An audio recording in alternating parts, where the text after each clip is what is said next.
Okay, so let's take a look at unit number 3, 3.1 properties of quadratic functions.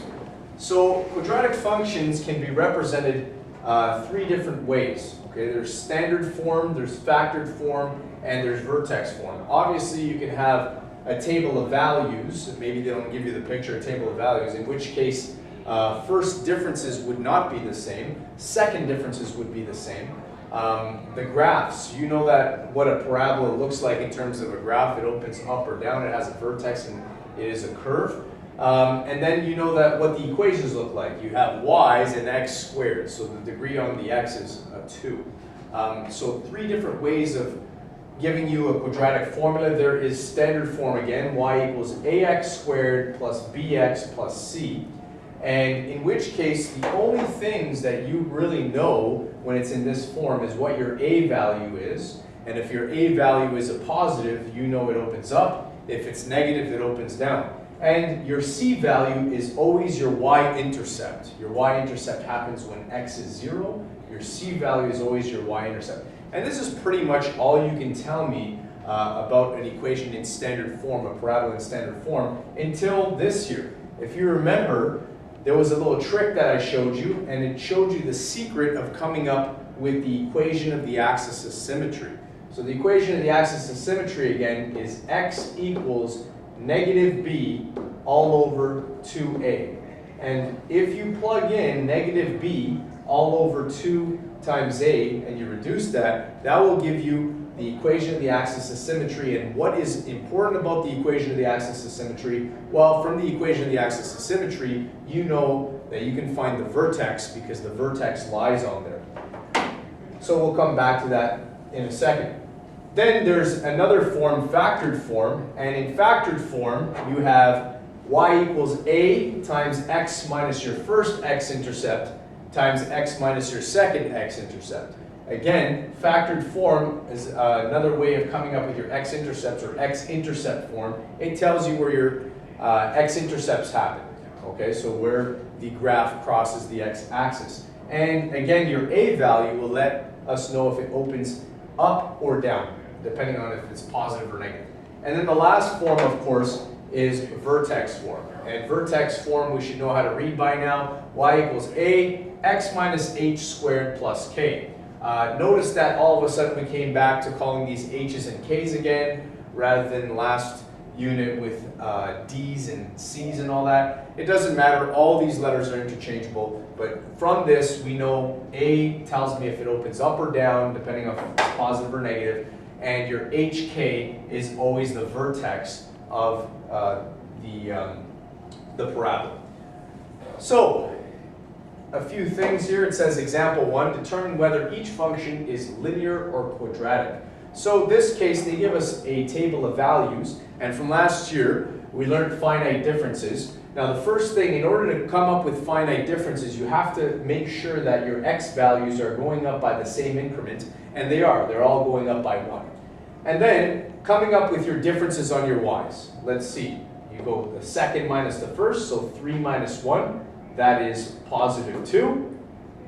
The third minus the second, so 5 minus the previous. 5 minus 3 is positive 2. 7 minus 5 is positive 2. 9 minus 7 is positive 2. 11 minus 9 is positive 2. And 13 minus 11 is also positive 2. As you can see, the first differences are all equal. Therefore, it is linear. If the first differences are the same, automatically it is linear. And you also know, since the first differences are positive, not only is it linear, but it is a linear model with a positive slope. So it would be increasing like this, okay, when you draw it. Over here, again, in order to come up with finite differences, I have to make sure my x values are going up by the same amount they are. They're going up by 1s. They can go up by whatever. And then I do my first differences, and if I need to, I do my second differences. Again, once your first differences are the same, you stop. So first differences, make sure you do it in order. 4 minus 9, I can write it down here, 4 minus 9, that's equal to negative 5. Then 1 minus 4, so 1 minus 4, that is equal to negative 3. Then 0 minus 1, is equal to negative 1. 1 minus 0 is equal to 1. 4 minus 1 is equal to 3. And 9 minus 4 is equal to 5. As you can see, these numbers here are not the same, so it is not linear for sure. So now I have to check to see if it's quadratic, so I go and do my second differences. If I do my second differences in order, again, negative 3 minus negative 5, so be careful, negative 3 minus negative 5 is actually negative 3 plus 5, which is 2. And then negative 1 minus negative 3 is actually negative 1 plus 3, which is positive 2. Then I have 1 minus negative 1, which is actually 1 plus 1, which is positive 2. I have 3 minus 1, which is 2. And I have 5 minus 3, which is also positive 2. So I can see that the second differences are the same, so therefore it is quadratic, or a parabola. Also, we should know, since the second differences are positive, it opens up. It indicates that your A value is positive, so it opens up. So those are the things you can let me know using first and second differences. If first differences are not the same and second differences are not the same, we're not going to go into third differences because you haven't learned anything like that yet. It would just be neither linear nor quadratic until you learn something else. This year you'll learn if there's a common ratio, so you'll learn exponential, but next year you'll get into third differences and fourth differences and so forth. Let's take a look at example 2. For the equation below, state the direction of the opening. So this is the first thing, direction of the opening, the zeros or your x-intercepts, and the equation of the axis of symmetry, and the domain and range. Then sketch the parabola. So as you can see, this gives me the parabola in factored form, otherwise known as x-intercept form. So when, what are my x-intercepts? Again, what makes this bracket 0? What makes that bracket 0 when x minus 1 is equal to 0? That means x is equal to 1. So 1 is my first x-intercept. What makes this bracket 0? Well, what makes x plus 5 equal to 0 is when x equals negative 5, so my second x-intercept is negative 5. So my two zeros are x equals 1, that's my first x-intercept, and x equals negative 5 is my second x-intercept. I jumped ahead here, but it definitely opens downward because my A value is negative 2, so it opens down. Okay? And then, my equation of the axis of symmetry.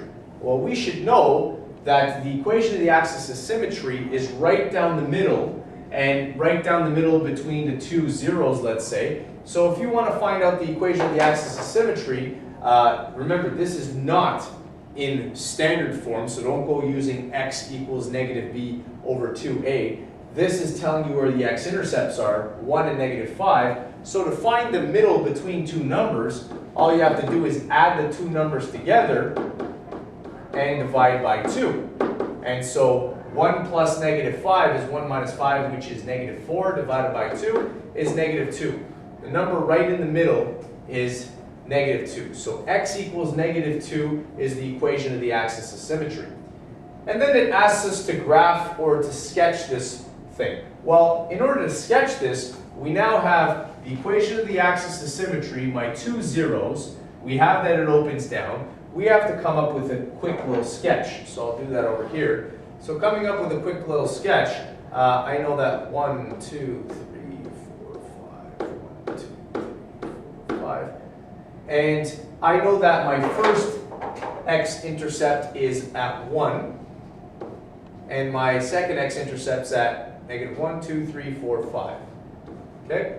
Now I know that my equation of the axis, as I found here, is right in the middle, which is x equals negative 2. So x equals negative 2 is the equation of the axis.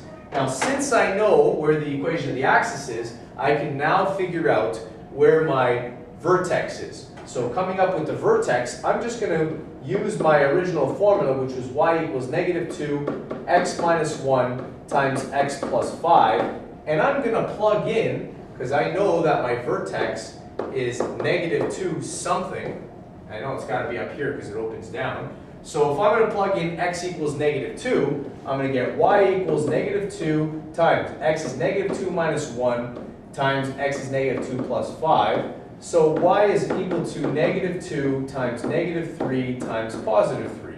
And when I do -3 times +3, that's -9 times that is +18. So when x is -2, y is +18. So the vertex is -2, 18. Let's say somewhere all the way up here.